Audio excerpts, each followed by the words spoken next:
ನಂದನ ಯಾದವ ಕೃಷ್ಣನ ಭಜಿಸುವ ಶರಣ ಗುರುವೇ, ಜಾನಕಿ ರಮಣನ ಶ್ರೀ ಜಯ ರಾಮನ ಪೂಜಿಪ ಹರಿಯ ಮಗುವೇ, ಮಾಧವನ ಮಧುಸೂದನನ ಆರಾಧಿಪ ನಿಮ್ಮ ನಯನ, ಕೇಶವನ ಹರಿಗೋವಿಂದನ ದಾಸನಾಗಿ ಜನನ.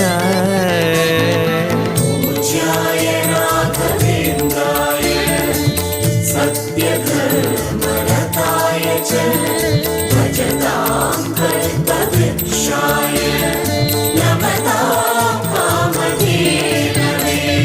ತಿರುಪತಿ ವಾಸನ ವೆಂಕಟರಮಣನ ಅನುಗ್ರಹ ಪಡೆದ ಗುರುವೇ, ದ್ವೈತ ಸಿದ್ಧಾಂತ ಜ್ಞಾನ ಪ್ರವ